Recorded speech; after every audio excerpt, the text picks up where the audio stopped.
क्या आपने सुना? कोरोना फिर से लौट आया है और इस बार ये पहले से ज्यादा खतरनाक है। जी हाँ, एक नया वेरिएंट JN1 भारत के 140 करोड़ लोगों पर छाया हुआ है। क्या ये वाकई में लॉकडाउन जैसी स्थिति ला सकता है या हम इसे रोक सकते हैं? आज हम बात करेंगे इस नए वेरिएंट की, इसके खतरे की और आप कैसे सुरक्षित रह सकते हैं। तो अंत तक हमारे साथ रहिए क्योंकि ये जानकारी आपकी जिंदगी बचा सकती है। नमस्ते दोस्तों, मेरे चैनल पर आपका स्वागत है। मैं भी आपकी तरह 2020 के उस डरावने समय को याद करता हूँ जब हम सब मास्क, सैनिटाइजर और लॉकडाउन के बीच जी रहे थे। लेकिन जैसे ही वैक्सीन आई, हमने सोचा कि सब ठीक हो गया। लेकिन अब मई 2025 में एक नया वेरिएंट JN1 हमें फिर से डरा रहा है। मेरे एक दोस्त ने बताया कि उसका भाई, जो पूरी तरह वैक्सीनेटेड था, इस वेरिएंट की चपेट में आ गया और ये कहानी सिर्फ उसकी नहीं बल्कि कई लोगों की है। तो आइए समझते हैं कि आखिर ये JN1 है क्या और भारत को कितना डरना चाहिए। पहली बात, JN1 वेरिएंट क्या है?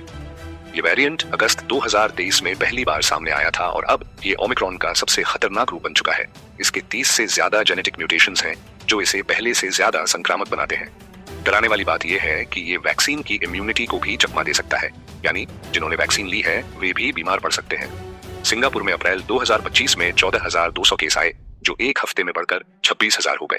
थाईलैंड में 71,000 केस, खासकर 30 से 39 साल के युवाओं में, और चीन में भी केस 2 गुने हो गए। भारत में 19 मई 2025 तक 257 केस हैं, ज्यादातर केरल, महाराष्ट्र और तमिलनाडु से। दूसरी बात, ये इतना खतरनाक क्यों है? JN1 की इंक्यूबेशन अवधि सिर्फ 2-5 दिन है और कई बार लक्षण इतने हल्के होते हैं कि लोग बिना जाने दूसरों को संक्रमित कर देते हैं। बुखार, सिर दर्द, सूखी खांसी, थकान और स्वाद या गंध का चले जाना इसके आम लक्षण हैं। लेकिन कुछ लोग बिना लक्षणों के भी ICU पहुंच रहे हैं। डर की बात यह है कि ये वेरिएंट बच्चों और बुजुर्गों को भी नहीं बख्श रहा। उदाहरण के लिए IPL खिलाड़ी ट्रेविस हेड और बिग बॉस की शिल्पा शिंदे भी इसकी चपेट में आए। और सबसे बड़ी चिंता, हमारी टेस्टिंग इसे पकड़ने में मुश्किल का सामना कर रही है। तीसरी बात, भारत में स्थिति क्या है? भारत में अभी केस कम है लेकिन खतरा बढ़ रहा है। केरल में 69, महाराष्ट्र में 44 और तमिलनाडु में 34 केस हैं। भीड़ भाड़ जैसे IPL मैच और बूस्टर डोज की कमी इसे बढ़ावा दे रही है। केवल 22% भारतीयों ने बूस्टर लिया है, जबकि US और यूरोप में यह आंकड़ा 80% है। साथ ही सोशल मीडिया पर वैक्सीन के खिलाफ गलत जानकारी डर बढ़ा रही है।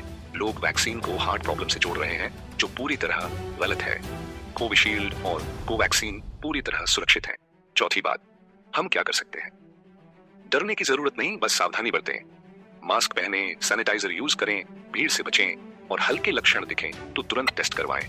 बूस्टर डोज लें क्योंकि ये आपकी सबसे बड़ी ढाल है। सरकार ने हाई अलर्ट जारी किया है और दिल्ली, मुंबई जैसे शहरों में मॉक ड्रिल शुरू हो चुकी है, लेकिन हमें भी जिम्मेदारी लेनी होगी।